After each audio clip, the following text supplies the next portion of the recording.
2 palabras. Solo eso. Es mío. Y el sonido resonó bajo los candelabros de cristal como un disparo en el silencio. 280 personas contuvieron la respiración al mismo tiempo.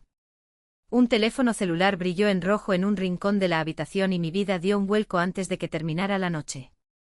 A la mañana siguiente me desperté con vendas en la cabeza y un vídeo con 5 millones de visitas, el momento exacto en que todo cambió. A partir de entonces nadie podrá dictar mi destino. Mi nombre es Kim Reyes. Estaba recostado cerca de la puerta de servicio del Summit Crown Great Hall, mi lugar favorito, estratégico, cercano a la salida, desde donde podía observar el teatro social sin ser arrastrado hacia el escenario. El aire en Arbor Town debe ser ligero, fresco y puro como solo pueden serlo las altitudes de Colorado. Pero por dentro era denso, casi sólido. El salón de baile Summit Crown era sofocante de opulencia, una cueva de cristales brillantes y pesadas cortinas, donde el aroma de miles de flores silvestres, cuidadosamente dispuestas para parecer informales, se mezclaba con el ácido aroma del champán añejo y la dulzura artificial de fragancias caras. Sostenía un vaso de agua con hielo que ya hacía horas que se había derretido. Los candelabros, cada uno de los cuales vale el equivalente a un automóvil de lujo, proyectan luces rotas sobre el piso de piedra pulida. Como diseñadora de interiores, sabía que este espacio era técnicamente impecable. También sabía que era una mentira muy elaborada. Todo en esa habitación, y las 280 personas que había en ella, giraba en torno a un único punto de luz, mi hermana, Olivia Hart. Su belleza no solo era notable, era una fuerza casi agresiva, una perfección que desafiaba. El vestido de seda blanco no la cubría, era parte de ella, como una segunda piel aún más inmaculada. Su risa, ensayada para que fuera melodiosa y contagiosa, atraía a los invitados como marionetas hipnotizadas. Ella era el centro. Siempre desaparecido. Observé la escena y sentí que el peso familiar de mi papel se apoderaba de mí como un abrigo gastado, la hermana silenciosa, la pragmática, la que arreglaba todo detrás de escena. Yo fui la sombra que hizo posible tu brillo. Fue entonces cuando llegó el sonido. Tlim, tlim, tlim. Mi padre, Gregory Hart, golpeando una copa de champán con una cuchara de plata.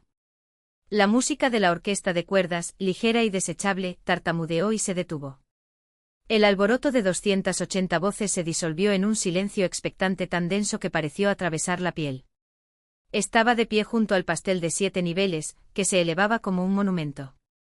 En mi vida había visto esa mirada antes, la calma antes de la tormenta, la serenidad envenenada de alguien que sabe que está a punto de sufrir. Bienvenido, resonó su voz, llenando cada rincón de la habitación como un trueno. Amigos, familia y nuestro nuevo yerno, Ethan. ¡Qué bendición tenerte en la familia!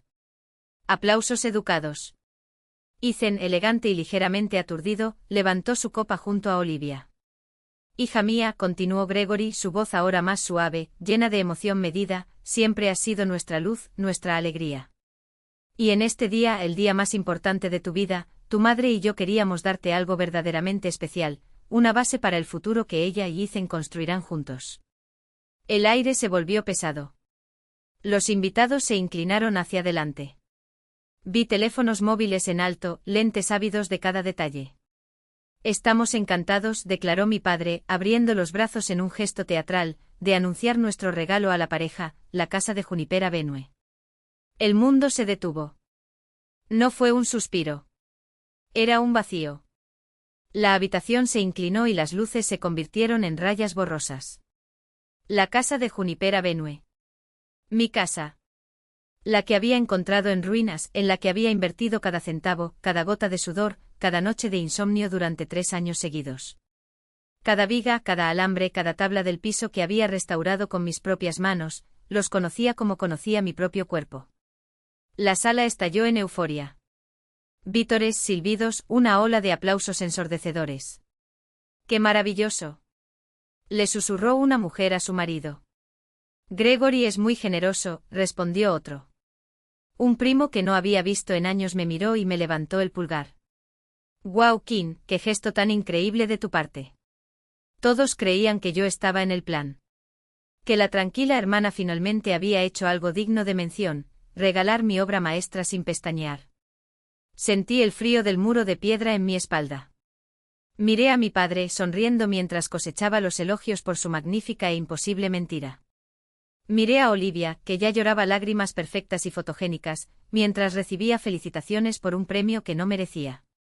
Algo dentro de mí, un hilo suelto que había estado chispeando de pánico durante décadas, finalmente se rompió.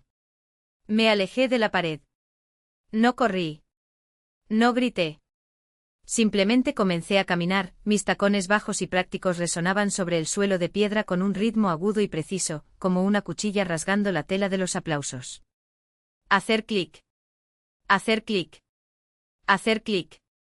La multitud se separó cuando pasé. Las sonrisas se congelaron. Eso no estaba en el guión. Yo no era parte del espectáculo. Me detuve a unos pasos de la mesa principal, justo frente a mi padre. Su sonrisa todavía estaba plasmada en su rostro, pero sus ojos, de cerca, estaban helados. El whisky nadaba en ellos, inflamando la ira. ¿Qué pasa, Kim? Su voz era baja. Una advertencia. Vine a felicitar a mi hermana. Lo miré. Luego a los 280 pares de ojos fijos en nosotros. Porque las cámaras siguen apuntando, ávidas de drama. Eso es mentira. Mi voz era clara, firme. No temblé. Cortó el aire como un cuchillo. El silencio que siguió fue absoluto. Más intenso, más terrible que cualquier aplauso. El rostro de Gregory se transformó. La máscara del carismático patriarca no se deslizó, se hizo añicos. El enrojecimiento subió desde su grueso cuello hasta las raíces de su cabello, el whisky encendió la furia. ¿Qué dijiste? Sus palabras salieron en un gruñido. Eso es mentira, repetí, esta vez más fuerte, para que todos pudieran escuchar. Nunca estuve de acuerdo con eso. Estás avergonzando a tu hermana. Escupió, dando un paso delante de mí. Es mi casa, dije sin dar marcha atrás. La compré. La reconstruí. Ella es mía. No te atrevas, rugió, su voz era un trueno sordo. No lo arruines. Estás regalando mi casa, dije elevando mi voz no con desesperación sino con una claridad helada y cortante. Ella es mía. Se movió más rápido de lo que creía posible. La mano que acababa de brindar por mí se disparó hacia mí. No fue una bofetada. Fue un agarre. Sus dedos, gruesos y fuertes como garras, se clavaron en mi hombro con la fuerza de un gancho de acero. Cállate, siseó, su rostro a centímetros del mío, el olor a whisky como una nube tóxica. Y luego me empujó. Con toda la fuerza de tu cuerpo. Con toda la furia de años de control. Mis pies dejaron el suelo. Hubo un segundo de ligereza y luego el impacto. Mi espalda y mi cabeza golpearon la pared de piedra del pasillo. El sonido no fue un ruido sordo. Fue muy fácil. Un sonido agudo, húmedo e íntimo, como si el aire estuviera siendo partido por la mitad. Fue el sonido de mi cráneo chocando contra el mármol implacable, el vaso de agua todavía en mi mano volando en un arco antes de romperse en el suelo. Por un momento no hubo ningún sonido. Solo el zumbido en mis oídos. Entonces empezó el grito. Agudo. Corte. Una mujer gritó y el sonido pareció atravesar el aire como una espada. Dios mío. Me resbalé por la pared, pero no caí del todo. Aguanté. Su palma apoyada contra la fría piedra. Un dolor agudo floreció en la parte posterior de su cabeza. Y luego un calor repentino e impactante. Pasé mis dedos por mi cabello. Regresaron oscuros, brillando a la luz de la lámpara de araña, sangre caliente y rápida, ya corriendo por mi cuello. Debajo del cuello de su vestido, alguien gritó que llamaran al 911. Miré hacia arriba. El salón era un caos. Gente de pie, sillas arrastrando. Pero mis ojos encontraron dos cosas. Primero, Olivia. Estaba paralizada y se tapaba la boca con la mano. Pero sus ojos no estaban puestos en mí. No miraron la sangre. Estaban con los ojos muy abiertos por el horror, avanzando entre la multitud, con sus teléfonos móviles todavía apuntando, no a ella, sino a la escena. Vio su día perfecto desmoronarse, como un castillo de naipes en un viento traidor. En segundo lugar, el joven del bar. Lejos de la multitud principal, tranquilo. Levantó el teléfono como todos los demás, pero no retrocedió. No había bajado el brazo. Todavía estaba filmando. Una mano firme. Y en la esquina superior de la pantalla, una pequeña luz roja, fija y parpadeante. No fue solo una grabación. Fue en vivo. El lejano aullido de las sirenas empezó a perforar el zumbido de mis oídos. Una invitada, una mujer que no conocía, se acercó con una servilleta de lino blanco y la apretó contra mi cabeza. «Está sangrando», susurró con la voz temblorosa. Otro teléfono móvil, ahora más cerca, pasó por encima de su hombro. La lente se acercó enfocándose precisamente en las manchas rojas que se extendían por mi cabello. Vívido. Crudo. Contra la piedra pálida y pulida. Yo era el niño tranquilo. El que sabía cómo desarmar las cosas y, lo que es más importante, volver a armarlas. Mientras los demás jugaban afuera, yo estaba en el sótano con una caja de herramientas, descifrando las entrañas de una radio rota o reforzando la pata tambaleante de una silla de cocina. Me gustó la lógica, las cosas se rompieron y tú las arreglaste. Hubo un resultado claro y tangible. Me encantaba el olor a aserrín y estaño, la sensación de encajar dos piezas de madera tan perfectamente que parecían fusionarse. En la familia Earth, sin embargo, no valía la pena arreglar nada. Había valor simplemente en ser visto. Y en nuestra casa, toda la luz, todos los ojos, todo el oxígeno fueron para Olivia. Ella era la hija de oro. Su risa fue la banda sonora de la casa. Sus estados de ánimo dictaban el clima emocional. Brillante, encantadora, sabía actuar. No estaba celoso. Era simplemente una ley de la naturaleza, como la gravedad. Olivia era el sol y yo era un planeta opaco en su órbita. Útil para guardar cosas. Nunca el centro del sistema. Yo era el fondo borroso, la sombra funcional necesaria para hacerla brillar. Mi padre, Gregory, enseñaba sus lecciones sin palabras. Enseñó con los ojos. Cuando tenía 14 años, traté de ayudarlo a arreglar un poste de cerca que se hundía en el jardín. Cogí el mazo y planté los pies como le había visto hacer. No gritó. Simplemente me quitó el instrumento de la mano. Los nudillos blancos, el agarre inflexible. No dije que eres débil o que eres una niña. Él simplemente me miró con un rechazo rotundo y definitivo. El trabajo duro es para los hombres, Kim. No aprendí esa lección de tus palabras. Aprendí de la astilla que enterré en mi palma cuando solté el mazo. Con la vergüenza que me quemó el estómago mientras retrocedía y observaba. A partir de entonces recordé no con frases, sino con el recuerdo de los rasguños, los moretones y el sabor metálico del descarte. Elogió mi buen ojo para el color, nunca mi buena mano para la estructura. La estructura era su dominio. Este desequilibrio lo envenenó todo. Cuando gané mi primer premio regional de diseño en la universidad, una silla esbelta y minimalista que yo mismo había diseñado y construido, me llevé la placa a casa. Durante la cena lo puse sobre la mesa. Gregory Glantz masticó su filete sin apenas levantar la vista.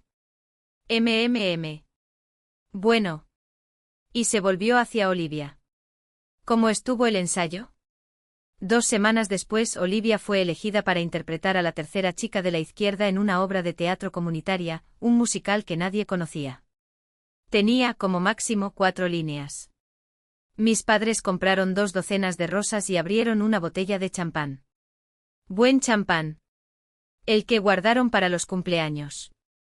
Mi madre, Diane, lloró de alegría, con los ojos húmedos y la voz entrecortada. Ella está simplemente radiante. Vi el brindis. Mi placa ya estaba acumulando polvo en un estante de mi antigua habitación, escondida detrás de los trofeos de baile de Olivia. No me sentí enojado. Aún no. Fue una comprensión fría y cristalina, las reglas eran simples. Mi trabajo, mi sudor, mis logros tangibles eran invisibles. La mera presencia de Olivia fue la conquista. Salí de casa a los 19 años. Allí no podía respirar. Alquilé un pequeño apartamento encima de una ferretería, el aire estaba perpetuamente lleno de trementina y tuberías cortadas. Tenía 2 trabajos, desde las 6 de la mañana hasta las 2 de la tarde, como barista, alimentado por el café barato y el rugido de la máquina de espresso. Desde las 4 hasta la medianoche como corredor en una firma de arquitectura de alto nivel, buscando planos, cargando pesados catálogos de muestras, absorbiendo todo lo que podía. Ahorré cada centavo que no gasté en alquiler o en fideos instantáneos. Mi sueño no era glamoroso. No era un ático ni una mansión reluciente. Era un montón de ladrillos, una casa abandonada, dañada, condenada por la ciudad. El techo se había derrumbado en 2 lugares. Pero vi los huesos. Vi los cimientos sólidos del siglo XIX, las buenas líneas. Aprendí a vivir sin su validación. Creé el mío propio. Mi lema se convirtió en un mantra interno y silencioso: cuando no te den luz, enciende tu propia lámpara. Mi madre, Diane, llamaría. Siempre. La voz suave, codificada y preocupada. Kim, mi amor, ¿por qué trabajas tanto? No es saludable. La familia es lo que importa. La familia primero. Pero su familia primero fue un guante de terciopelo sobre un puño de hierro. Eso no significaba que nos apoyáramos unos a otros. Significaba que usted se amoldará a la narrativa familiar. Significaba que sus necesidades vienen después de la imagen que proyectamos. Su comodidad era una forma de control, una manta suave y esponjosa diseñada para sofocar cualquier chispa de rebelión antes de que se incendiara. Mientras Olivia era enviada a viajes por Europa para encontrarse a sí misma, yo perfeccioné mi oficio. Garabateé en servilletas durante mi descanso de 10 minutos. Midió haces y memorizó códigos eléctricos en libros de la biblioteca. Rescaté materiales, maderas viejas de demoliciones, tejas sobrantes de obras de construcción, rogando por restos que otros desechaban. Mis noches olían a pino, pegamento para madera e imprimación. Mis manos perpetuamente callosas. Uñas rotas. Una fina capa de polvo de yeso se depositó en los pliegues de mi piel. En esos años de trabajo solitario aprendí algo vital: la resistencia no es un acto. El silencio no es paz. Es un grito tragado pesado como plomo en el pecho que late silenciosamente esperando. Es la presión que se acumula en una tubería sellada, a punto de estallar. Olivia y yo nos convertimos en criaturas de diferentes especies. Aprendió a recibir y se convirtió en una maestra en ello. Aceptó elogios, regalos, oportunidades y afecto con una gracia practicada, como si el mundo le debiera todo por nacimiento. Aprendí a prescindir. Aprendí a construir, a conquistar, a crear de la nada, a ser autosuficiente. Aprendí a no necesitarlo. Esta asimetría no fue un mero detalle, era un hábito, y ese hábito se convirtió en el prólogo de la tragedia que nos esperaba. Cada reunión familiar, acción de gracias, Navidad, Pascua, era teatro. Un escenario donde Olivia brilló recibiendo aplausos por su nuevo trabajo, su nuevo novio, su nuevo corte de pelo. Yo era el escenógrafo invisible. Llegaba temprano para ayudar a mi madre en la cocina, arreglar el chirriante aire acondicionado, recoger el papel de regalo arrugado y apilar los platos sucios más tarde. Necesitaban mi función, pero ignoraron mi forma. Hasta que terminé la casa. El día que puse el último marco, me quedé en la sala sabiendo que había ganado. Había construido algo que no podían tocar, o eso pensaba. Una fortaleza hecha por mis manos, testimonio de mi existencia. Había transformado una ruina en vida, había creado algo real, sólido, verdadero, en un mundo que solo me había ofrecido el papel secundario de una fantasía.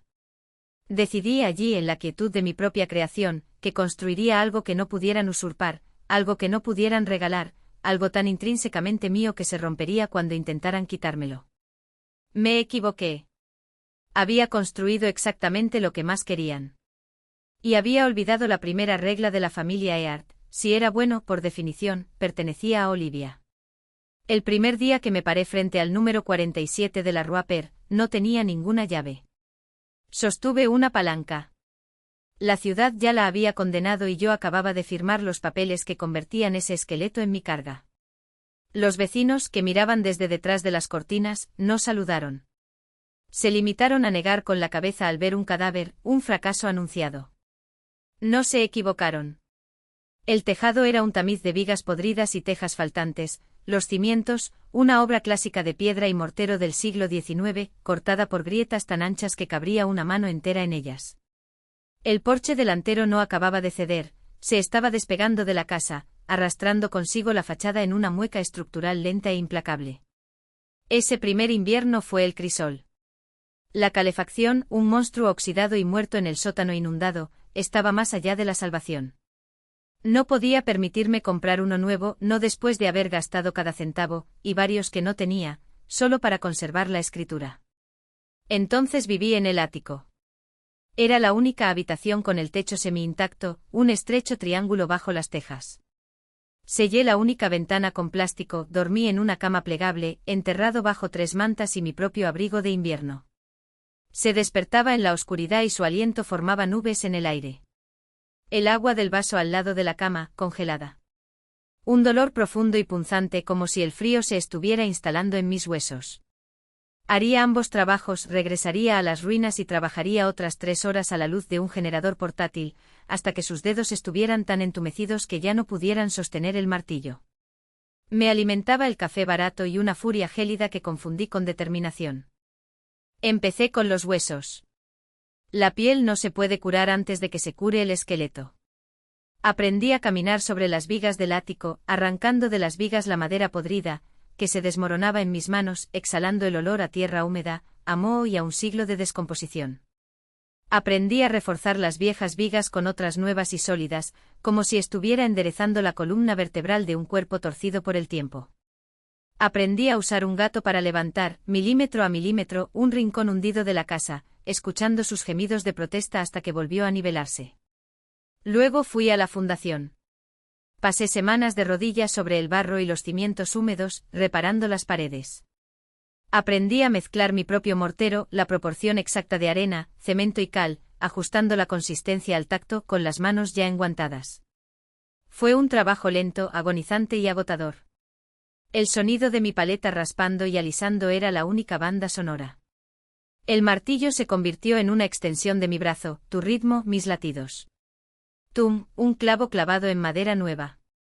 Tum, un trozo de madera podrida que se desprende. Tum, cada golpe era un juramento, estoy aquí. Esto permanecerá. Cada carro lleno de escombros que arrastraba, yeso roto, tuberías oxidadas, aislamiento convertido en barro, parecía como si un pedazo de mi pasado se estuviera despegando. No estaba simplemente vaciando una casa. Me fui vaciando de cada desaire, de cada año en el que fui solo una sombra. Encontré la ventana en un depósito de chatarra, un arco gótico tomado de una iglesia desconsagrada en el centro de la ciudad. Estaba roto en una docena de lugares, los marcos de plomo retorcidos y rotos. Lo compré por casi nada.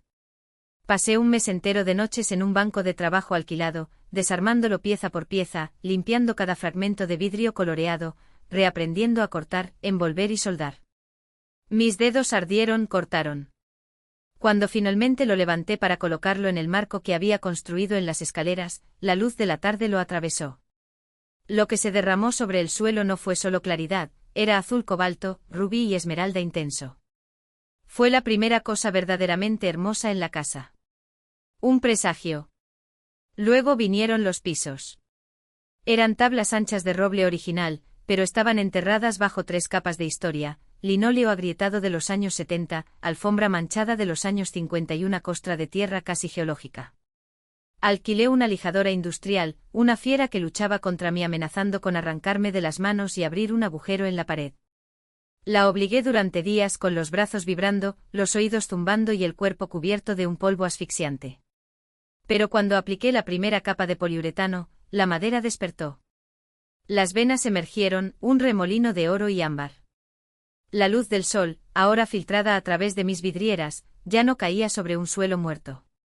Se deslizó como miel tibia sobre una superficie viva. Aprendí la ley, no solo los límites de propiedad, sino las leyes físicas, los códigos de la ciudad. Saqué mi propio cableado, pasé cables gruesos a través de paredes que yo mismo había construido, descifrando la intrincada lógica de circuitos, disyuntores y conexiones a tierra.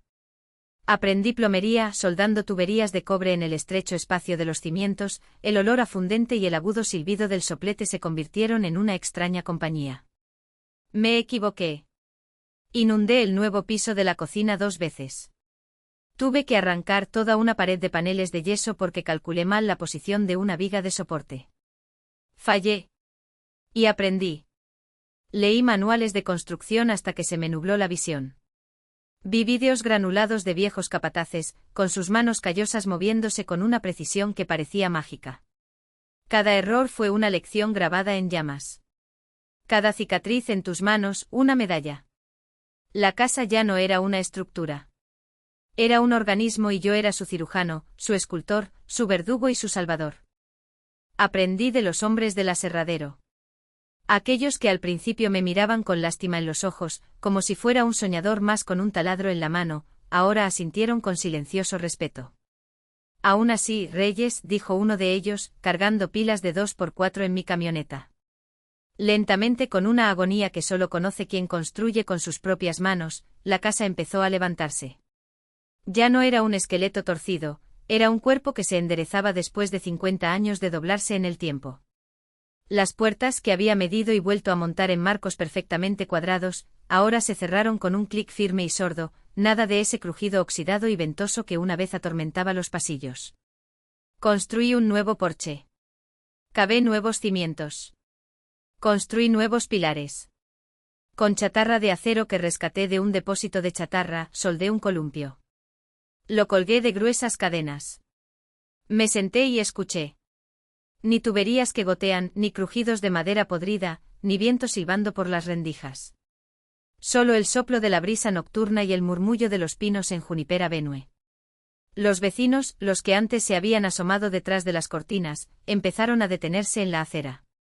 La señora Gabel, 2 casas más abajo, apareció con un vaso de limonada y los ojos muy abiertos. Kim dijo con voz temblorosa, es un milagro. Y entonces llegó mi familia. Llegó un domingo. Mi madre, Diane, trajo un plato de lasaña, como si yo fuera un convaleciente. Mi padre, Gregory, pisó el suelo de roble que yo había lijado hasta dejarlo brillante como la miel. Caminó por la habitación, mirando los ladrillos expuestos que yo había pelado y rehecho junta por junta. Pasó los dedos por los gabinetes de la cocina, hechos por mí con madera de abedul que yo mismo había cepillado y ensamblado. Pasó la mano por las encimeras de bloques de carnicero reciclados, que yo había lijado y barnizado hasta que quedaron tan sedosos como el cuero. Miró ese mundo, ese refugio que yo había construido de la nada, y se volvió hacia mí. Entonces dijo con voz seca como el polvo, ¿por qué desperdiciaste tanto dinero en este montón de escombros? Olivia, a su lado, arrugó la nariz. Todo es tan marrón, Kim. ¿No vas a pintarlo de blanco? Se vería mucho más limpio. No respondí.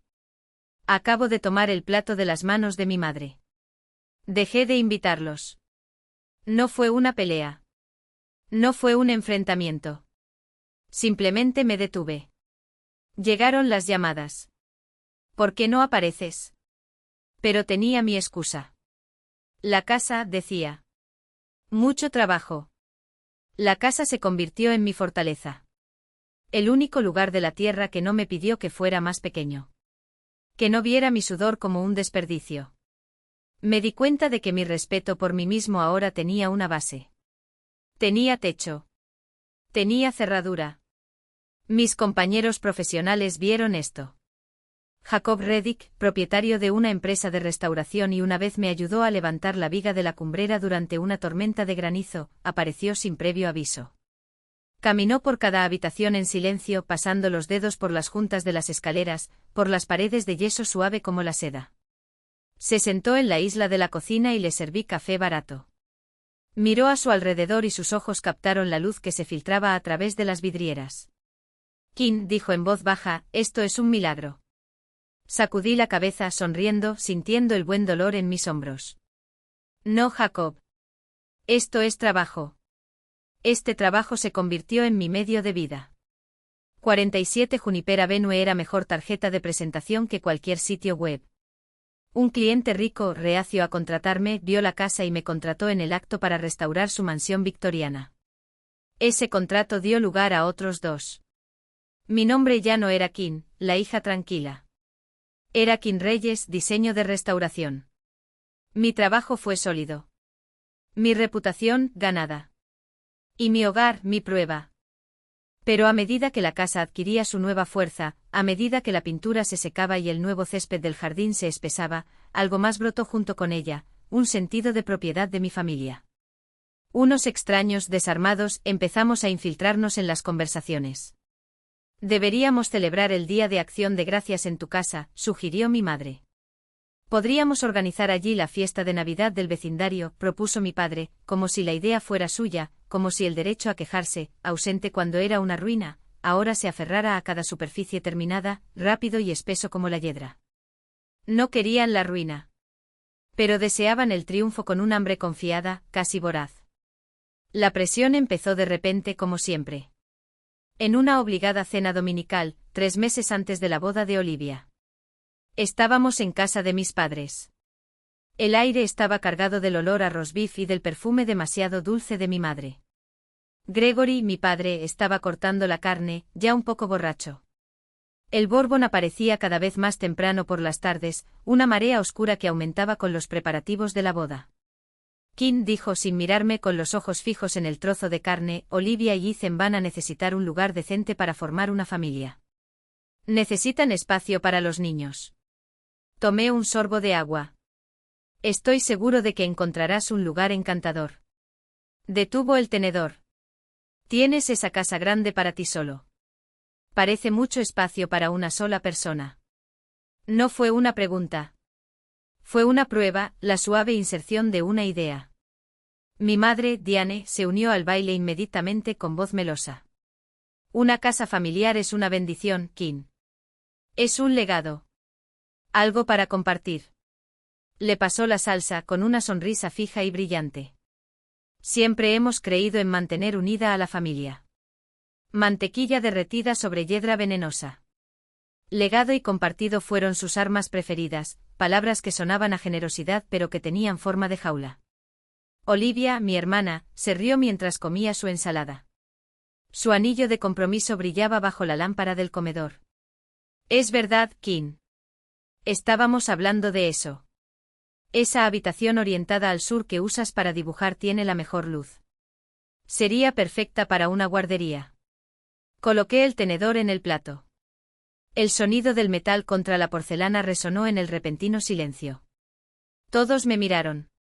Un tribunal sonriente y expectante. Ya era hora. La actuación debería comenzar. Debería sonrojarme, tomarlo a la ligera y luego ofrecer gentilmente los frutos de 3 años de trabajo.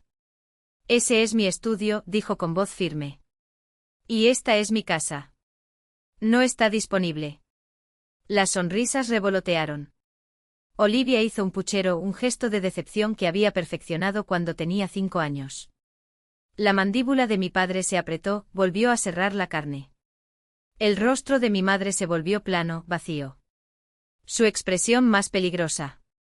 Bueno, dijo forzando una risa, no hablemos de eso ahora. Más patatas, Gregory. Pero la semilla estaba plantada. El cambio había comenzado. En las semanas siguientes el idioma se transformó. Las solicitudes se convirtieron en conjeturas. Cuando se dio la vuelta. Las indagaciones casuales de mi padre se convirtieron en declaraciones. Me llamaba con la voz ya espesa por la bebida de la tarde. Hablé con el padre de Ethan. Mencioné Juniper's House. Quedaron impresionados. No me estaba informando. Me estaba notificando una decisión ya tomada. Cuando reafirmé mi límite, papá, la casa no es parte del regalo de bodas, su voz se volvió áspera. No seas egoísta, Kim. Esto es para tu hermana. Esto es para la familia. Egoísta. La palabra que siempre había usado como martillo para ponerme de nuevo en mi lugar. La palabra que significaba. Por el aire como una espada. El micrófono crujió y resonó en la sala abovedada cuando mi padre se puso de pie, con un vaso de whisky en la mano, sonriendo como un rey a punto de declarar una amnistía. Queridos amigos y familiares. Su voz era melosa, calculada, el tono de un hombre acostumbrado a ser obedecido incluso antes de terminar la frase. Hoy no solo celebramos el amor de Olivia y Ethan. También celebramos el legado de nuestra familia y un regalo que humildemente queremos ofrecer a los recién casados.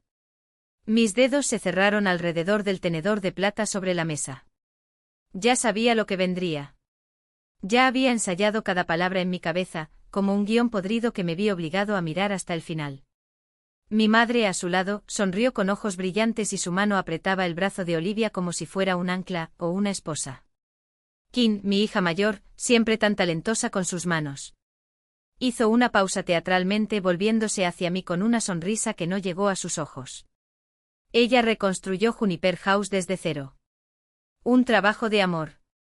Y hoy, como gesto de amor hacia su hermana, decidió generosamente regalarles a Olivia y Ethan esta joya familiar. El silencio que siguió fue ensordecedor. Cientos de ojos se volvieron hacia mí expectantes. Algunos sonrientes, otros confundidos, todos ansiosos por el siguiente acto del espectáculo. Podía sentir el peso de sus esperanzas, la presión de sonreír, de saludar, de desempeñar mi papel como hermana devota. Aplausos. Lágrimas. Un abrazo conmovedor. Así era como debería ser. Pero no me levanté. No sonrías. En lugar de eso, saqué mi teléfono del bolsillo de mi vestido, un movimiento lento y deliberado, y abrí la carpeta cifrada. Me temblaban los dedos, pero no de miedo. De ira. Con una claridad nítida como el cristal roto. Papá, dije y mi voz cortó el aire como una motosierra. Mentiste. La risa nerviosa de algunos invitados murió al nacer. Mi madre se llevó la mano al pecho como si le hubiera dado un puñetazo. Kim comenzó pero no la dejé continuar. La casa de Juniper no es un regalo. Es mía. Con un toque proyecté la imagen de la escritura en la pantalla detrás del escenario, donde minutos antes se habían mostrado fotos de la pareja. Los números de registro, mi nombre en letras grandes, la firma del notario. Pagado. Pagado. En mi nombre. Cada clavo, cada viga, cada gota de sudor que derramé en ese piso es mío. Y tú lo sabes. Me volví hacia Olivia, cuyos ojos estaban muy abiertos y su radiante máscara de novia se desmoronaba en tiempo real. Estuviste en mi casa sin permiso. Violaste mi propiedad. Y ahora estás aquí frente a todos, tratando de robarla con una sonrisa en tu rostro. Un murmullo recorrió la habitación. Alguien tosió. Alguien derribó un vaso. Mi padre palideció y sus nudillos se pusieron blancos alrededor del cristal. Esto es absurdo. Estás avergonzando a tu familia, siseó, pero su voz ya no tenía la misma orden. Era la voz de un hombre que se había dado cuenta, demasiado tarde, de que el juego había cambiado. No, papá, dije deslizando el dedo por la pantalla para mostrar las fotos de las cerraduras rotas, los recibos, los mensajes. Ustedes son los que están avergonzados. Porque pensaron que podían hacerme callar. Que me lo tragaría una vez más. Ese familia primero significaba Kim último. Miré a mi alrededor y vi los rostros sorprendidos y los teléfonos móviles que ya estaban levantados. Pero hoy por primera vez hablo. Y me escucharás. El silencio que cayó ya no era de expectativa. Fue un shock. De miedo. Porque finalmente entendieron, la hija que siempre la había obedecido ya no existía. En su lugar había una mujer con manos callosas, documentos en regla y una voz que no temblaba. Y por primera vez en mi vida, era inquebrantable. La risa fabricada, los cristales brillantes, el champán burbujeando en copas de plata, todo se derritió como azúcar bajo la lluvia cuando el tenedor de Gregory Hart golpeó el cristal 3 veces. Ting. Ting. Ting. Un sonido que debería anunciar alegría, pero para mí sonó como el martillo de un verdugo preparando el cadalso. Él estaba allí en el centro del escenario que se había creado, el rey del partido, el arquitecto de otra farsa más. Su rostro enrojecido por el whisky y la autosatisfacción, sus ojos brillando con la certeza de que, una vez más, el mundo se doblegaría a su voluntad. Con un gesto teatral, amplio, ensayado, calculado para ser visto incluso por el último invitado al fondo de la sala, levantó la copa. Mis queridos amigos, mi familia. La voz, amplificada por el micrófono, rodó sobre las mesas como una ola, ahogando los últimos alientos de la conversación. Mi hermosa hija Olivia y mi nuevo hijo Ethan. La sonrisa de un comerciante de segunda mano, demasiado amplia, demasiado falsa. ¡Qué día tan glorioso! Un día como este, un día tan importante, merece fundamentos. Cimientos reales. Hizo una pausa. El silencio que siguió no fue de reverencia, sino de anticipación del golpe. Todo el mundo sabía que Gregory Hart no daba discursos sin un propósito. Y su propósito esa noche era aplastarme. Así que continuó con la voz goteando miel venenosa: es un inmenso honor anunciar un regalo. Un regalo verdaderamente especial. De nuestra familia a la de ellos. Se giró no hacia mí, sino hacia el espacio vacío donde debería haber estado, sonriendo como una muñeca de porcelana junto a su novia. Kim. Mi nombre en su boca sonó como un cuchillo siendo afilado. Mi otra maravillosa hija, en un gesto de incomparable generosidad, decidió regalar algo precioso a su hermana y a su nuevo cuñado. Otra pausa. Otro sorbo de whisky. Tu casa restaurada en Juniper Avenue. El salón explotó. No hubo aplausos. Fue un rugido. Un terremoto de aprobación, de admiración performativa, de hipocresía ensayada. ¡Qué gesto tan noble!, gritó alguien. ¡Qué buena es!, gimió otro, secándose las lágrimas que no estaban allí. Aplaudieron una mentira. Aplaudieron el robo. Aplaudieron mi rendición. Y allí estaba mi padre, bañándose en aquellas alabanzas como un dios griego en una ofrenda de sangre. Con los brazos abiertos, recibiendo elogios que no merecía, sonriendo como si él fuera el autor de esa generosidad. A su lado Olivia, mi hermana, mi sombra, mi verdugo, actuaba completamente asombrada, con los ojos húmedos y la mano en el pecho como si fuera la primera vez que oía hablar de ello. Ethan la abrazó, los dos eran un cuadro de gratitud pintado al óleo. Fue la trampa. El momento que habían diseñado con precisión quirúrgica, yo, congelado por el peso de las expectativas, obligado a sonreír, a inclinar la cabeza, a participar en mi propio desmembramiento. Pero mis manos no temblaron. El vaso de agua que sostenía no vaciló. Lo coloqué lentamente sobre la bandeja de un camarero que pasaba, el sonido del cristal tocando la plata casi imperceptible en medio de aquellos aullidos de admiración. Entonces comencé a caminar. Cada paso era un martillo rompiendo el paisaje. Hacer clic. Hacer clic. Hacer clic. Mis tacones sobre el frío mármol, el único sonido además de los aplausos se apaga lentamente. El vestido azul marino atravesó la habitación como un cuchillo, una mancha oscura en el mar de seda blanca y dorada. Los rostros se volvieron. Las sonrisas se congelaron. Mi madre me vio primero. Diane Hart, reina de los silencios cómplices, sintió temblar el suelo antes que nadie. Su sonrisa se convirtió en cera derritiéndose en el fuego. Sus ojos se abrieron no por preocupación, sino por puro pánico. Ella lo sabía. Sabía que esta vez, la hija que siempre había permanecido en silencio no se arrodillaría. Me detuve frente a la mesa principal. No miré a Olivia. No miré a Ethan. Mis ojos se encontraron con los de mi padre y allí, por primera vez en mi vida, no había miedo en los míos. Solo una claridad aguda, como el hielo. Él todavía estaba sonriendo. Pero esa sonrisa ya no era para los invitados, era para mí. Una advertencia. Una promesa de violencia. Kim dijo por el micrófono con voz baja, prolongada, como el gruñido de un perro con correa. ¿Viniste a felicitarnos? No necesitaba un micrófono.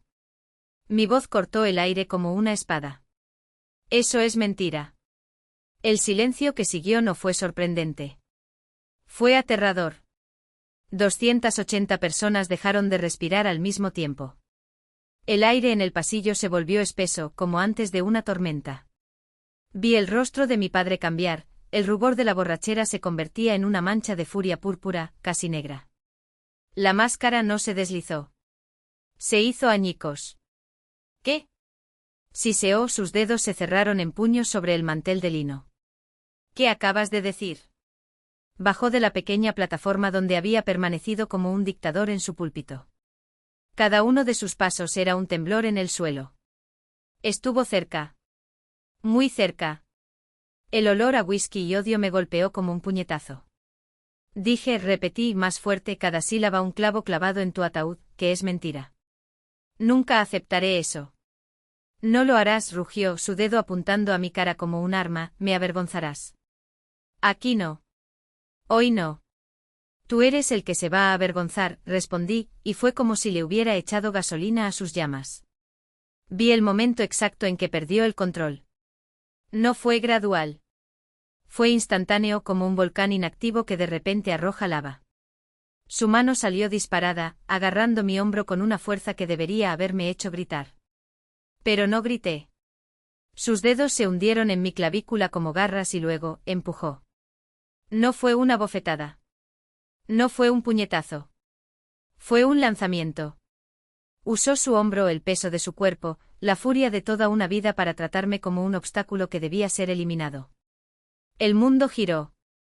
Mis pies dejaron el suelo. Mi espalda, y luego mi cabeza, chocó contra la columna de mármol detrás de mí. El sonido era obsceno. Un crujido húmedo y pesado, como el de una ramita seca partiéndose por la mitad. Más fuerte que los gritos. Más fuerte que el micrófono. El sonido del hueso contra la piedra. El dolor vino después. Primero un destello blanco. Luego oscuridad. Cuando la visión regresó, era un torbellino de luces, cristales balanceándose, el vaso que debería haber retirado estallando en el suelo en 1000 fragmentos. Y luego el calor. Un chorro caliente corriendo por mi nuca, empapando la tela de mi vestido, pegando mi cabello a mi piel. Sangre. No me caí. Mis rodillas se doblaron, pero eché las manos hacia atrás, apoyándome en mi columna como si fuera lo único entre el abismo y yo. El zumbido en mis oídos era ensordecedor, pero apreté los dientes. No. Yo no le daría ese placer. Enderecé mi columna, a pesar de que mi cabeza palpitaba como si fuera a explotar. Volví la cara lentamente. Y lo miré. Mis ojos estaban claros. No parpadeé. No aparté la mirada. Él estaba allí jadeando con la chaqueta del smoking retorcida y la mano todavía levantada, congelado en el movimiento que casi me destrozó. Él no me miró. Miró la sangre. A la mancha oscura que se extendía por el mármol blanco como pintura derramada. Olivia se puso de pie. Su salida fue lenta, calculada. No corrió a ayudarme. No miró la herida en mi cabeza. Se llevó la mano a la boca y abrió los ojos con horror ensayado, porque para ella el verdadero desastre no fue la sangre en el suelo, sino la escena. El espectáculo se arruinó. Ella todavía estaba atizada, incluso ahora. Aún así. Dios mío, gritó un hombre desde una mesa cercana. Llame una ambulancia. La arrojó contra la pared. Gritó una mujer con la voz entrecortada. Patricia, llama al 911. Ahora. Pero no los miré. Pasé por encima de mi padre, por encima de la novia petrificada, por encima de los invitados que ahora se levantaban, algunos con auténtico pánico, otros ya con el móvil en alto, deseosos de captar el escándalo. Y entonces lo vi. El joven detrás de la barra. Todavía inmóvil. Todavía sosteniendo el teléfono en alto, firme como una estatua. La pantalla brilló y en la esquina superior, palpitó un rectángulo rojo. ¿Vivir? Mi sangre goteó al suelo. Gotas espesas, casi negras sobre el mármol blanco. Goteo. Goteo. Goteo. Cada uno fue un periodo. Cada uno era la firma de un contrato que ya no podían romper. A su alrededor, decenas de pantallas reflejaban la misma escena, diferentes ángulos, pero siempre el mismo encuadre, mi padre con la mano todavía levantada. Yo de pie a pesar de todo. La sangre. La verdad por fin inédita. Y entonces viniendo desde muy lejos pero acercándose rápidamente el sonido que sabía que vendría. Las sirenas. Triplicar.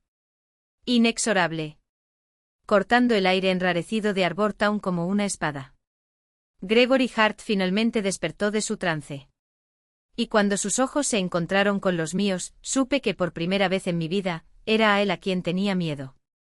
Sus ojos se abrieron, dilatados por el pánico. Las cámaras. Las sirenas. El mundo que había construido piedra a piedra, se desmoronaba en tiempo real. Intentó arreglarlo. Intenté reescribir el guión. Fue un accidente, tartamudeó con las manos levantadas en señal de súplica y las palmas abiertas como si pudiera contener la marea que se levantaba contra él. Se resbaló. Está histérica. Un simple accidente. Pero la voz que antes resonaba como un trueno, autoritaria e incuestionable, ahora sonaba débil, deshilachada. Nadie lo escuchó. Nadie lo miró sin horror. La mentira, esa vieja, pulida y ensayada mentira, se resquebrajó. Y luego se hizo añicos. El caos del salón de baile, los gritos, los cristales rotos, todo se disolvió en el zumbido estéril de las luces fluorescentes. El olor a antiséptico quemaba las fosas nasales, mezclado con el residuo amargo del café quemado que venía de algún lugar del pasillo. Un médico con los ojos cansados pero amables detrás de la máscara, estaba terminando de ponerme la última pinza en la cabeza. Es un corte limpio, dijo, su voz amortiguada por la tela. Pero dio en el hueso. 7 grapas. Una pausa. Sus ojos recorrieron mi gráfico. También hay una conmoción cerebral leve. Señorita Reyes. Estuviste muy cerca de desmayarte. Me arrojó contra la pared. Mi voz sonaba extraña, como si perteneciera a otra persona. El médico se limitó a asentir. Sus ojos decían que había oído cosas peores. Pero no muchos. Estamos obligados a notificar a las autoridades. Ya lo sabes. Lo sé. La policía está afuera. Aplicó el último trozo de cinta adhesiva. Puedes irte. Pero necesitamos mantenerla en observación se corrigió, por unas horas. La enfermera entró cuando él se fue, ajustando los monitores conectados a mi brazo. Mi teléfono, rescatado del suelo por un paramédico y arrojado en mi bolso, empezó a vibrar. No fue un toque solitario. Fue una sacudida continua y frenética, como si el dispositivo quisiera saltar de la mesilla de noche. Eres popular, comentó la enfermera, con una sonrisa tensa. Entonces, finalmente, me vio. Los ojos se abrieron como platos. Dios mío, susurró. Tú eres, ella. La mujer de la boda. La miré fijamente, confundido. ¿Qué? Sacó su propio teléfono celular del bolsillo con manos temblorosas. Está en todas partes. Mi hija me lo acaba de enviar. Sostuvo la pantalla frente a mí. Fue un vídeo. Ya granulado debido a infinitas copias y uso compartido. El ángulo era del joven en el bar. Mostraba la tostada de mi padre. Mostró mis pasos hacia él. Lo mostraba todo, la discusión, la mano cerrándose sobre mi hombro, el empujón, el crujido repugnante cuando mi cabeza golpeó la columna de piedra, los gritos. Fue en vivo, dijo, su voz extrañamente distante. Mira los números. Parpadeé para concentrarme en el mostrador. No fueron 5.000. No fueron 50.000. Eran 500.000. Dios mío, repitió, desplazándose por la pantalla. Los hashtags #Summit Crown Slam, #Heartless, #Justice for King. Sus ojos se encontraron con los míos. La máscara profesional se había caído. Lo único que quedó en su lugar fue algo crudo, lástima o tal vez simplemente conmoción. Cariño, el mundo entero vio lo que te hizo. Mi teléfono dejó de vibrar. Solo para empezar de nuevo al momento siguiente. Entonces entró la policía. Un hombre y una mujer. No hay rastro de desapego clínico. Sus rostros eran piedras. Ira contenida. Señorita Reyes, dijo el oficial Klempour, cerrando el cuaderno. Ya hemos recogido declaraciones preliminares en el hotel. Hasta el momento contamos con 34 vídeos con celular además de la transmisión en vivo. Summit Crown está cooperando plenamente. Tienen imágenes de las cámaras de seguridad de todo el incidente. Cerraron la carpeta. Tenemos ángulos claros de ataque con daño corporal. Para ser sincero, la evidencia es abrumadora. Gregory Hart ya está detenido. Ella me miró. Por un segundo su rostro se suavizó. Necesito hacer la pregunta oficial, ¿quieres presentar una denuncia? Pensé en su mano. En el olor a whisky en tu aliento. En la palabra egoísta. En el vitral que yo mismo había construido, ahora agrietado como todo lo demás. No había ninguna duda. No hubo ningún conflicto. La chica que alguna vez dudaría, que había sido entrenada para proteger a su familia a toda costa, había muerto en ese salón de baile. Sí, respondí. Absolutamente. El oficial Klempur asintió con un gesto seco y satisfecho. Excelente. Necesitaremos una declaración completa cuando esté lista. Me dieron el alta al amanecer. El cielo, de un gris violáceo como un hematoma. Las horquillas me picaban el cuero cabelludo y una receta de analgésicos me pesaba en la mano. Y entonces lo vi. Jacob Reddick.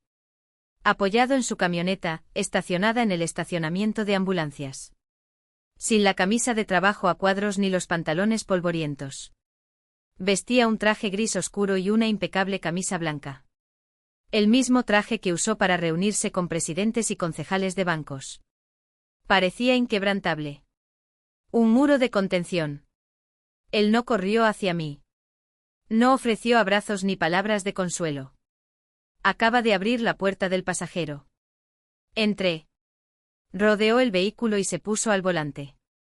Por un momento nos quedamos en silencio, solo el rugido del motor. ¿Cómo está tu cabeza?, preguntó. Grapado. Él asintió. Ya hice la llamada. Mónica Velo. Velo Norte. Es la mejor litigante de Arbor Town. Maneja disputas de propiedad complejas y fraude corporativo. Sus ojos me encontraron. Me parece que ahora tienes ambos problemas. Gracias, Jacob, dijo. Las palabras eran demasiado pequeñas para cómo se sentía. Empezaremos por los documentos, prosiguió, abandonando el espacio. Kim. Vamos a tu casa. Recibimos la escritura, los registros fiscales, cada recibo. Construimos la fortaleza. Luego dejamos que Mónica fuera a la guerra. La oficina de Mónica Val era lo opuesto a mi casa. Donde yo tenía madera cálida y ladrillos recuperados, ella tenía vidrio del piso al techo, cromo y cuero negro. Una mujer alta, de rasgos marcados y una mirada demasiado tranquila para ser natural. No me ofreció café. Ofreció una silla. Jacob extendió los papeles sobre la mesa, la escritura, los recibos, el archivo digital de años de trabajo. Lo hojeó todo con una velocidad que contradecía la meticulosidad. Menos de 10 minutos para repasar 3 años de mi vida. Cerraron la carpeta. La casa es tuya. Legal e irrefutablemente. Su voz era una espada. Esta no es una disputa de propiedad. Se trata de una causa penal con motivo patrimonial. Nuestro primer movimiento es defensivo. Girando hacia la computadora, sus dedos volaron sobre el teclado. Estoy presentando una orden de restricción de emergencia contra Gregory Hart, Diane Hart y Olivia Hart. Ninguno de ellos puede acercarse a menos de 500 pies de usted o de la propiedad en 47 Juniper Avenue. También solicito una orden judicial para bloquear cualquier transferencia de título y notificar a la oficina del secretario del condado. Miró el reloj de la pared. A partir de las 10 de la mañana. Oficina de mármol que servía como mesa principal para el brunch. Con un gesto preciso abrió el proyector y lo conectó al portátil. Un rayo de luz azulada atravesó el aire, iluminando la pared opuesta con una imagen clara, el sello oficial del Departamento de Policía de Arbor Town, seguido de la fecha, hora y lugar del incidente. Summit Crown, sala principal, 9:47. El silencio en la habitación se hizo palpable. Incluso los camareros se detuvieron, con las bandejas suspendidas en el aire. Señores y señoras, la voz de Mónica era gélida, pero llevaba el peso de una sentencia ya pronunciada. Lo que verán a continuación es el registro completo de la agresión sufrida por mi clienta Kim Reyes anoche. La grabación fue proporcionada por la gerencia de Summit Crown y ahora está en posesión de las autoridades. Ella no pidió permiso. No hubo ninguna advertencia. Solo presioné reproducir. La pantalla cobró vida. Primero el salón de baile en su esplendor intacto, los impecables arreglos florales, los elegantes invitados, la orquesta de fondo. Entonces yo, vestida de verde esmeralda, riendo con Jacob, con una copa de champán en la mano. La cámara, ruidosa e implacable, captó todo, el momento en que mi padre se acercó, la expresión que se transformó en algo feo, posesivo. Sus palabras distorsionadas por el audio pero legibles en los pies de foto. Mónica había añadido: no me humillarás, Kim. Esta es mi casa. No eres más que una ingrata. El vídeo no escatimó detalles. Mostró el empujón. La caída. El sonido sordo de mi cuerpo golpeando el suelo. La mancha oscura se extendió por la alfombra blanca mientras intentaba levantarme, aturdida. Y lo peor de todo, la reacción de los demás: Olivia, inmóvil, con los ojos muy abiertos no por el horror, sino por el cálculo; mi madre, corriendo no para ayudarme sino para bloquear la vista de los invitados; los guardias de seguridad, vacilantes, hasta que Jacob los empujó hacia adelante. Cuando terminó la grabación, la sala quedó petrificada. Alguien sollozó. Otro dejó caer un tenedor en su plato con un clic metálico. Mi padre no se movió. El vaso de Bourbon le tembló en la mano, pero no bebió. No pude. Estaba atrapada en mi propia trampa, viendo mi propio colapso en alta definición. Mónica cerró el portátil con un clic seco. La policía ya ha emitido una orden de arresto preventivo contra Gregory Hart, anunció como comentando el ambiente. Será detenido tan pronto como abandone este establecimiento. Te sugiero que disfrutes del brunch. Será la última comida social de su anfitrión en bastante tiempo. Un murmullo recorrió la habitación. Parece cambiado. Las sillas crujieron cuando la gente se puso de pie, ansiosa por escapar de la escena del crimen que antes habían ignorado. Jacob se acercó, su sombra era una barrera entre yo y el resto del mundo. No es necesario que te quedes aquí, dijo en voz baja, solo para mí. Pero me quedé. Porque allí, en esa habitación que olía a flores marchitas y a vergüenza, finalmente vi a mi padre no como un gigante, sino como lo que siempre fue, un hombre pequeño, atrapado por sus propias mentiras. Y por primera vez en mi vida, yo era quien tenía el poder. Mónica se inclinó y sus labios casi tocaron mi oreja. Mira, susurró. Este es el sonido del colapso de su imperio. Y entonces, como si lo hubieran orquestado, sonó el móvil de mi padre. Miró la pantalla con expresión de puro pánico antes de responder. ¿Ciervo? La voz al otro lado de la línea era lo suficientemente fuerte como para ser escuchada. Esta es la placa de Pioneer Ridge. Nos reunimos con carácter de urgencia. Se requiere su presencia inmediatamente para discutir complicaciones legales. Colgó. El vaso se le resbaló de los dedos y se hizo añicos en el suelo. Nadie se movió para ayudarlo a limpiar. El espacio vacío junto a la mesa principal, ese mismo trozo de suelo donde me habían arrojado como una carga no deseada, ahora albergaba a Mónica Vale. Colocó el proyector sobre una pequeña mesa auxiliar con la precisión de un cirujano que prepara un bisturí. El director del hotel, con el rostro bañado en sudor frío, se apresuró a conectar los cables, sus dedos temblorosos delataban el pánico que ya contaminaba el aire. Los invitados intercambiaron miradas confusas y desconcertadas. Eso no estaba en el programa de brunch. No hubo mención de actuaciones en el menú de mimos e hipocresía servido por la familia Hart. Jacob permaneció inmóvil en la entrada, con los brazos cruzados, un muro silencioso. Me acerqué a una mesa central y me senté sin tocar los platos intactos, sin sonreír ante los saludos forzados. No había hambre que valiera ese espectáculo. Gregory, a su vez, observaba a Mónica con los ojos reducidos a rendijas oscuras y la mandíbula tan tensa que parecía a punto de romperse. ¿Qué diablos es esto? Su expresión gritó. ¿Una presentación de diapositivas? Se acabó la fiesta. Mónica ajustó el último cable. Un clic seco. La luz blanca del proyector atravesó la penumbra de la habitación como una espada. Buenos días a todos, su voz no era fuerte, pero cada sílaba caía como hielo sobre brasas. El silencio que siguió fue tan abrupto que incluso el tintineo de los cubiertos pareció ofensivo. Gracias por asistir a esta reunión. El señor Hart tuvo la amabilidad de compartir su versión de los hechos de anoche. Una pausa calculada.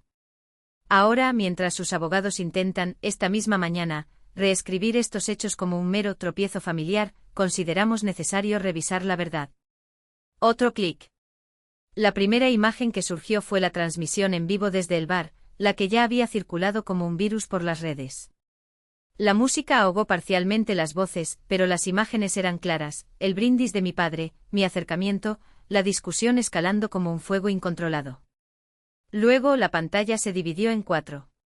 2 ángulos de teléfono celular, capturados por invitados en lados opuestos de la sala, surgieron como testigos involuntarios. Y finalmente la cuarta ventana, la visión divina e implacable. Grabación de alta definición desde las cámaras de seguridad de Summit Crown, con audio nítido capturado por micrófonos integrados en el techo. No avergonzarás a esta familia. La voz de mi padre, un gruñido animal, llenó la habitación. Ya no había lugar para la negación. Es mi casa. Es mía. No más. Y luego el momento. La coreografía de la violencia, desplegada en 4 ángulos simultáneos, el empujón, la mano que se cierra sobre mi brazo, el giro del cuerpo, el lanzamiento brutal. Mi cuerpo volando hacia atrás, la cámara lenta de una pesadilla. Y el sonido, ese sonido, amplificado por los oradores del evento. No fue un ruido sordo.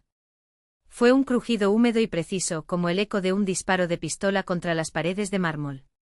Una mujer en la primera fila gritó, un sonido agudo e incontrolado, antes de taparse la boca con las manos. Un hombre maldijo en voz baja y ronca. Dios mío. El vídeo continuó. Sangre esparciéndose por el suelo. Me estaba arrastrando, tratando de estabilizarme. Mi padre jadeando con el rostro distorsionado por algo que ya no era ira, sino terror, la tardía comprensión de que había cruzado una línea de la que no había retorno.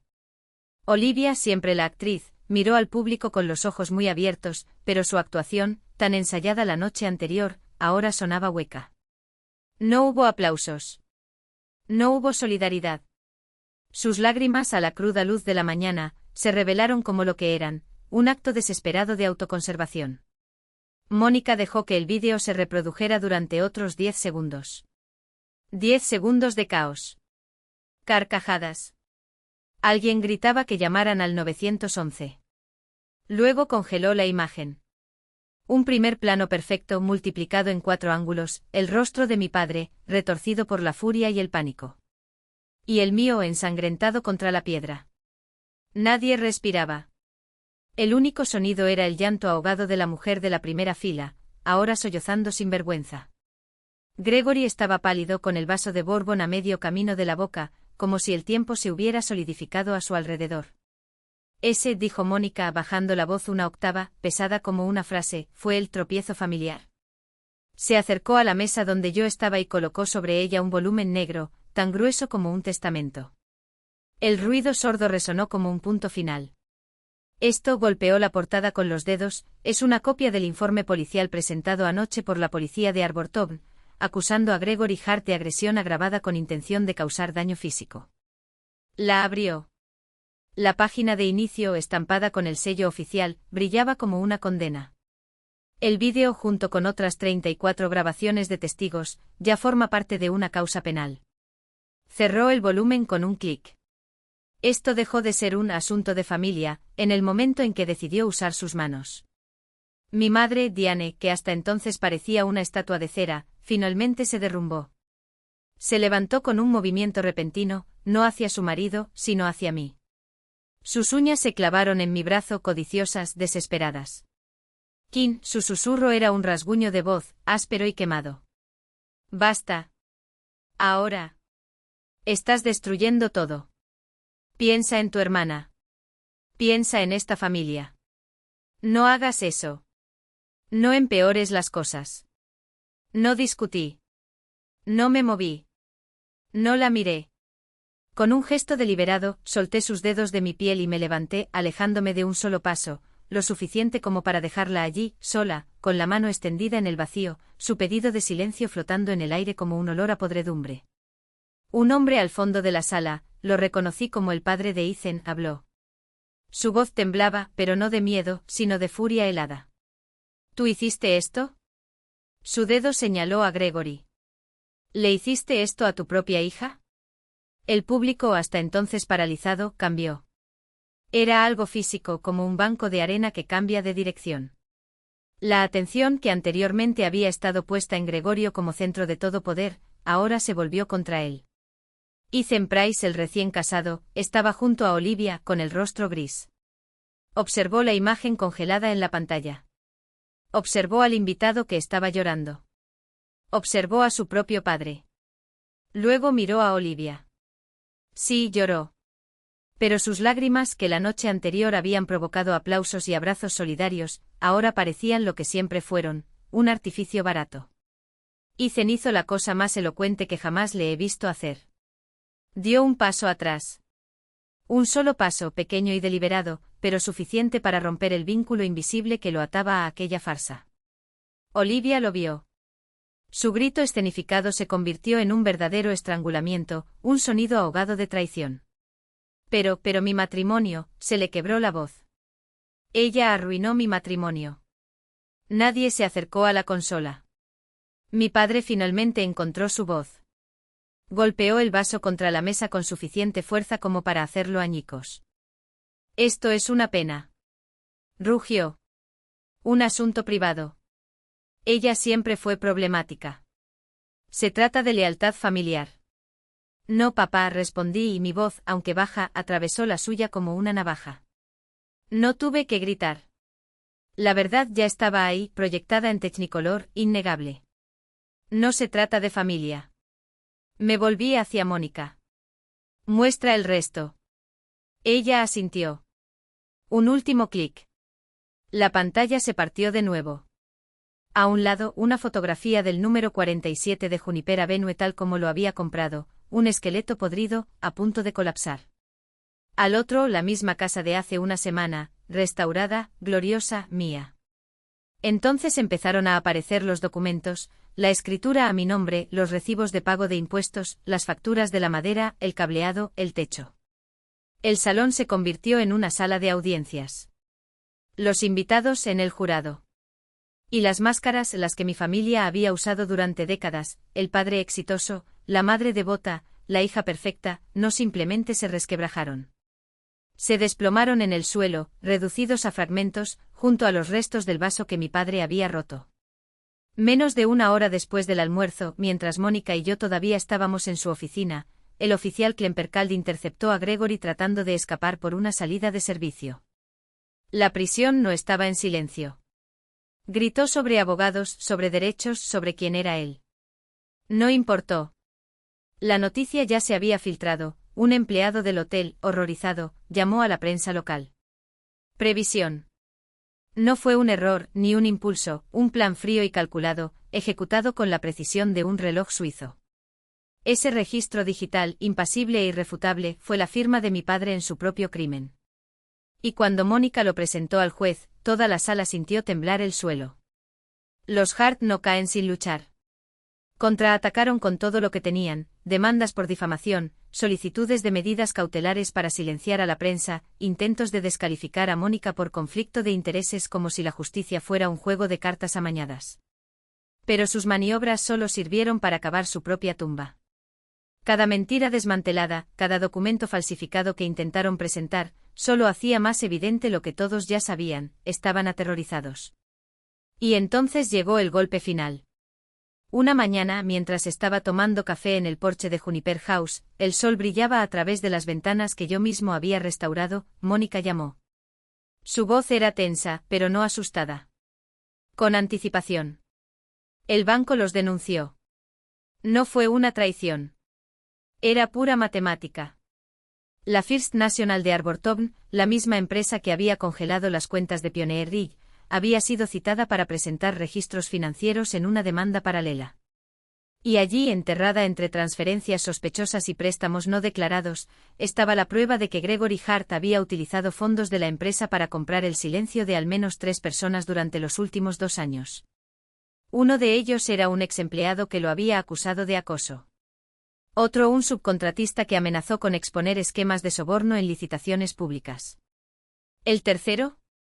Un juez jubilado pagado para asesorar en un caso de expropiación que, casualmente, había beneficiado a uno de los negocios de los Hart.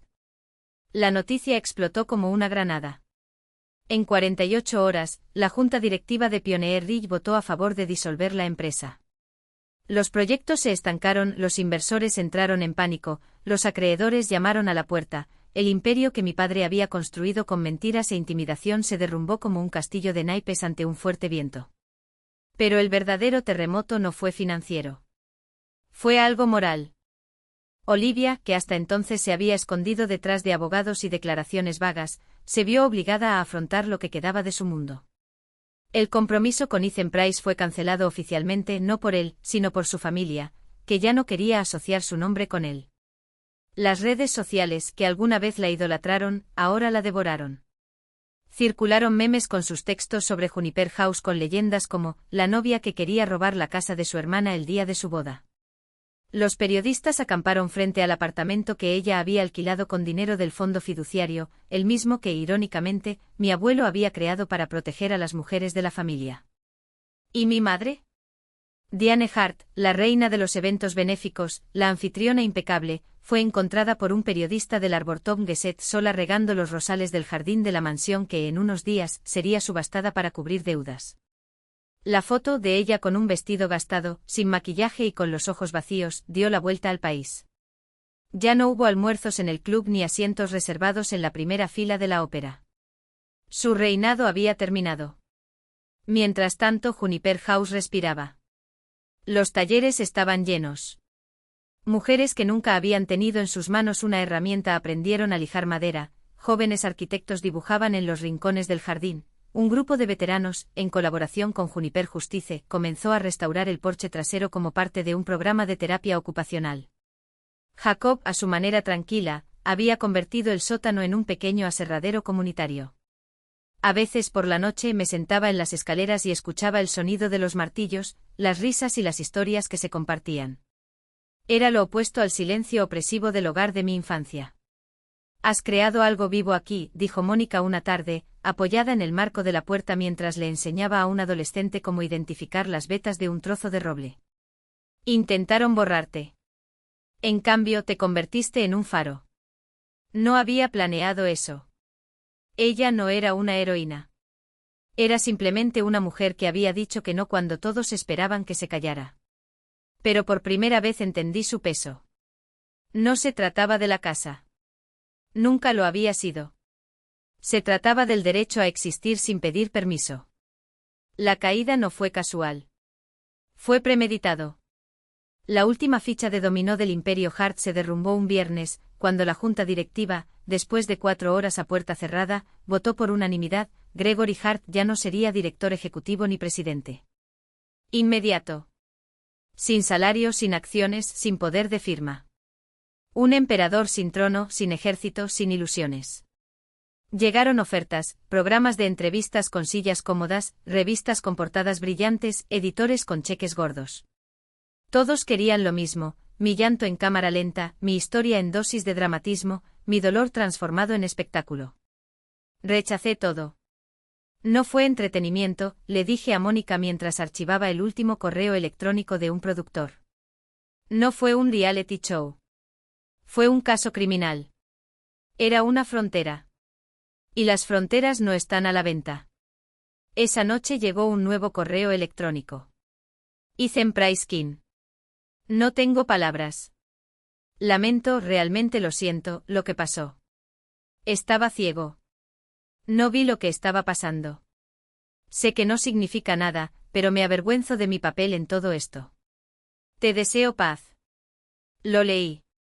Vi las marcas del abogado en el texto, las palabras cuidadosamente elegidas, el arrepentimiento que sonaba más a defensa propia que a reparación. No respondí. Lo archivé. Salí al porche el mismo donde él había estado, planeando volver a pintarlo de un azul que nunca me perteneció. Me senté en el columpio que yo mismo había soldado, el aire fresco estaba cargado de pino y aserrín del taller. La casa respiraba quietud a mi alrededor. Estaba a salvo. Estaba en casa. Yo era libre. La sala del tribunal era un estudio de contrastes. Paneles de caoba oscura, ennegrecidos por un siglo de decisiones difíciles. Luces frías y fluorescentes que no se calentaban, simplemente se revelaban. Olor a papel viejo, cera para pisos y el amargor metálico del café seco. Me senté en la mesa de la fiscalía, al lado del fiscal adjunto. Mónica Bail justo detrás, con sus expedientes amontonados en su regazo, impecable.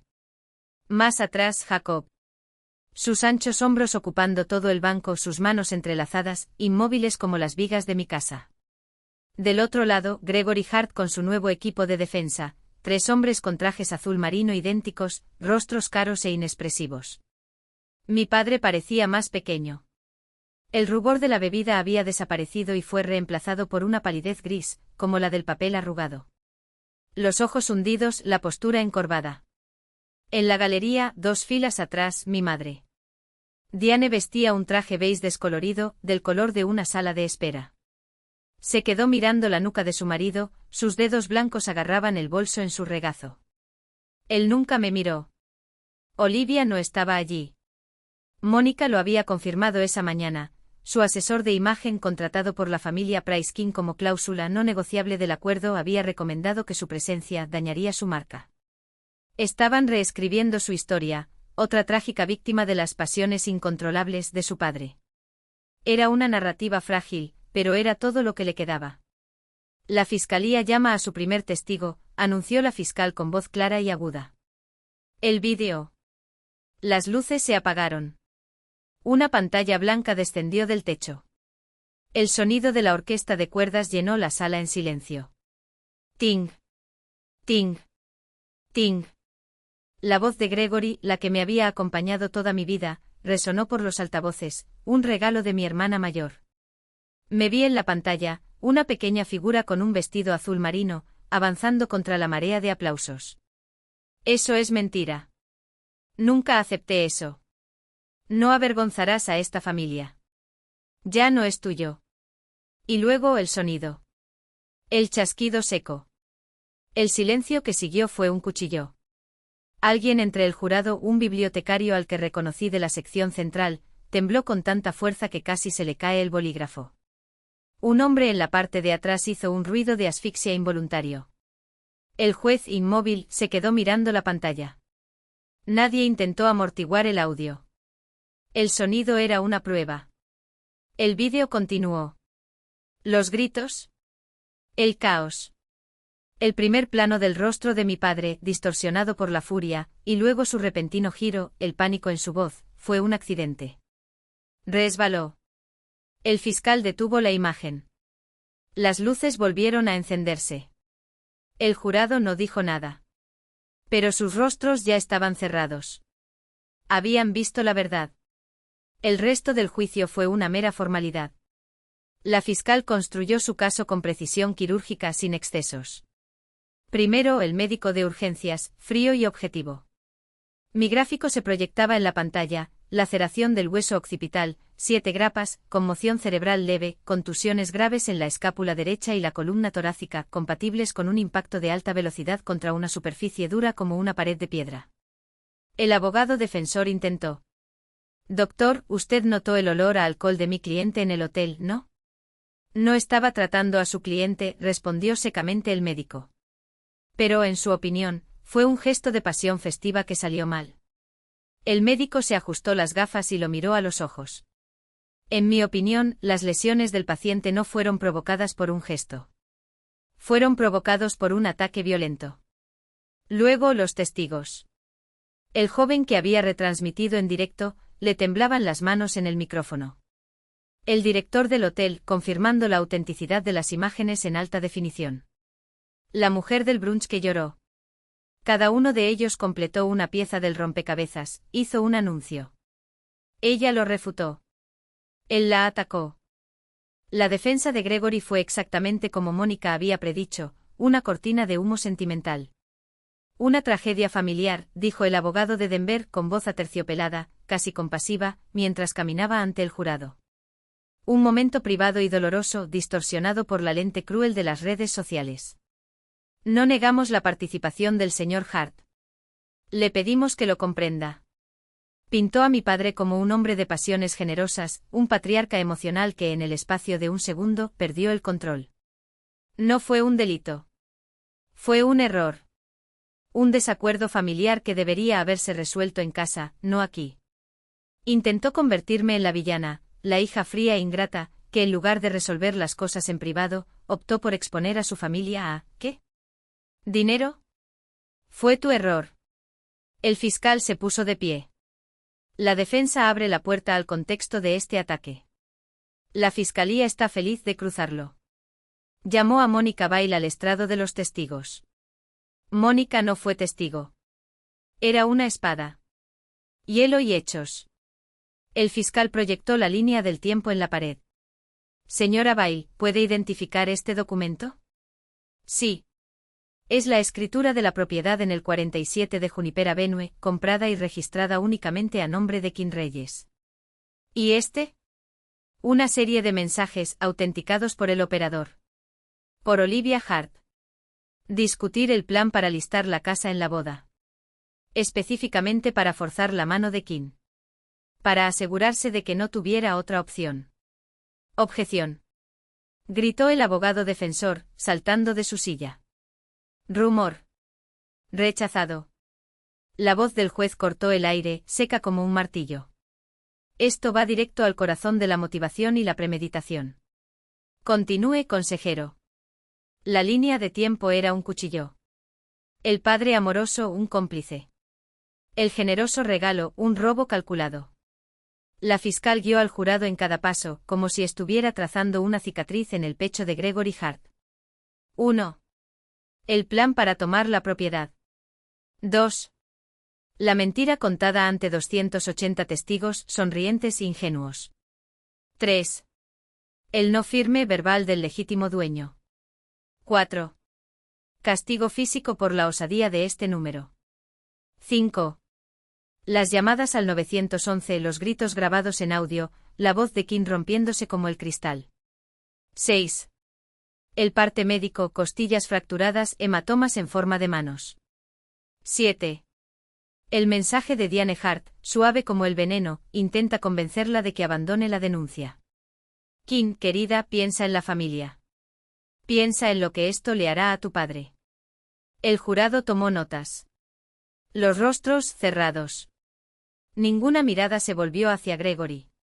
Todos estaban pegados a la pantalla, a esa línea de tiempo que no mentía.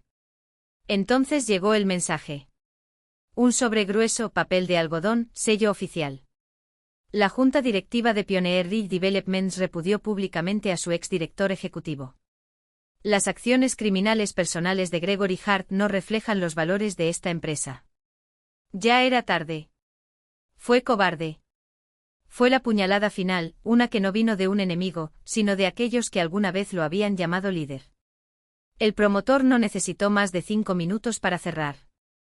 Estaba de pie ante el jurado con la imagen congelada de la fisura en la pantalla detrás de ella, un mapa de violencia, un testamento de furia. La defensa dice que se trata de un asunto de familia. Su voz era baja, pero cada palabra sonaba como plomo. Que fue un error de juicio. Pero la evidencia muestra lo contrario. Muestra una conspiración. Muestra un plan premeditado para robar lo que no era suyo. Y cuando ese plan falló, hizo una pausa. No perdió los estribos. Perdió el control sobre la víctima. Y por eso optó por castigarla. En público. Brutalmente. Esto no es un error, señoras y señores. Esto es un crimen. Ella se sentó. 45 minutos. 45 minutos en los que el mundo dejó de girar. Cuando el jurado regresó, el aire de la sala era tan denso que dolía respirar. Respecto al cargo de agresión en segundo grado, ¿cómo falla el jurado? El hombre del bigote, el que había cerrado los ojos durante el vídeo, se puso de pie. Sus ojos se encontraron con los míos. Culpable. Un sonido gutural escapó de la garganta de mi madre. Un lamento animal, ahogado. No me moví. No lloré. No sonrías. Solo dejé escapar el aire. Un largo y lento suspiro, como si hubiera estado conteniendo la respiración desde el día en que entendí lo que era el miedo. El peso que llevaba en el pecho, ese bloque de cemento que me había estado aplastando durante décadas, se vino abajo. Se convirtió en polvo. Me volví para mirarlo. Gregory Hart, el gigante, el patriarca, el hombre cuyas palabras eran ley, estaba acurrucado en su silla. Su traje caro, ahora un disfraz ridículo sobre un cuerpo que se había marchitado. El abogado, el que cobraba el equivalente al salario mensual de un trabajador por hora, le dio una palmada condescendiente en el hombro, con el disgusto escrito en todo su rostro. No miró a nadie. Solo hasta la madera oscura de la mesa, donde sus dedos, antes tan seguros, ahora temblaban. Y luego, lentamente, como si su propio cuello ya no pudiera sostener su cabeza, la bajó. El martillo cayó. Salimos como grupo, Mónica a la cabeza, yo en el medio y Jacob atrás. Las puertas de roble se abrieron ante una tormenta de luces, cámaras y gritos. Kim. Kim. ¿Cómo te sientes? ¿Qué le dices a tu madre? ¿Tiene algún comentario? No miré a mi alrededor. Mis ojos estaban fijos en el cartel rojo de salida al final del pasillo. No dije nada. Caminamos entre el ruido y el ruido se abrió para nosotros, como un mar dividido. 2 semanas después, la sentencia. El juez fue implacable. Citó el carácter público del ataque, la flagrante premeditación, la total falta de remordimiento. Los años de prisión fueron anunciados sin ceremonia, un número que hizo que Diane se apretara el pecho como si fuera la víctima. Pero lo que realmente importaba no eran los años. Fue el papel que el juez firmó a continuación, la orden de protección permanente. Una prohibición de por vida. Gregory, Diane, Olivia, ninguno de ellos podía acercarse a menos de 500 pies de mí. O mi casa. Era la frontera que había intentado levantar con palabras. Ahora era ley. No sentí alegría. No sentí triunfo. Sentí ligereza. El aire entró en mis pulmones como por primera vez. La casa, mi casa, respiraba conmigo. La sentencia se dictó un martes. El juez, al leer el veredicto, no se anduvo con rodeos, las pruebas en vídeo son contundentes.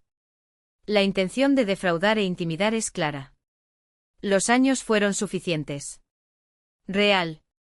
Concreto. Los susurros en la habitación se calmaron. La energía frenética de la prensa se desvaneció como la espuma tras una ola. La historia finalmente quedó escrita con tinta en el registro público. Para el resto de la familia no hubo ninguna explosión. Fue un colapso silencioso. Diane vendió la mansión de la colina, esa casa demasiado grande para una mujer soltera, llena de ecos y fotografías enmarcadas. El corredor dijo que fue rápido. Una familia tecnológica procedente de la costa pagó en efectivo. Demasiado espacio.